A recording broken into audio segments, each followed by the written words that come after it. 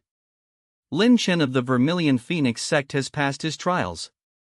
He is under the protection of the Alchemy Association. Any further aggression against him is an act of war against the association itself." The Black Lotus sect master's face twisted with rage, but he held back from attacking the Pill Emperor directly. Even a Tao-seeking cultivator would hesitate before directly assaulting someone at the Pill Emperor's level. "This isn't finished," the sect master snarled.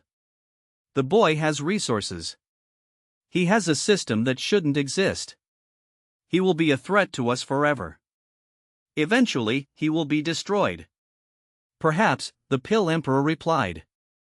"But not today. Not in the Alchemy Hall. And not without facing consequences you cannot afford." The Black Lotus sect master stared at the Pill Emperor for a long moment, clearly weighing his options. Finally, he turned and gestured to his forces. "Retreat. We will conclude this matter another time, in another place. But mark my words, boy, your days are numbered." The Black Lotus sect cultivators withdrew, moving out of the Alchemy Hall in an organized retreat. The other faction forces, the Alchemy Association conservatives and the others who had been coordinating with the sect also began to pull back, seeing that the battle was lost. As the chaos resolved into order, and the defenders began to tend to their wounded, the Pill Emperor turned to Liang Chen. "You need to rest," the ancient alchemist said. "And we need to speak privately. There are many things you need to understand about what has just happened, and about who you truly are." But before they could move, Baiyu broke through the crowd, throwing her arms around Liang Chen in an embrace that made him forget, for just a moment, about the ongoing war, about the conspiracies, about everything except the simple fact that he was alive and she was here. "Don't ever do something that's stupid again," she said fiercely.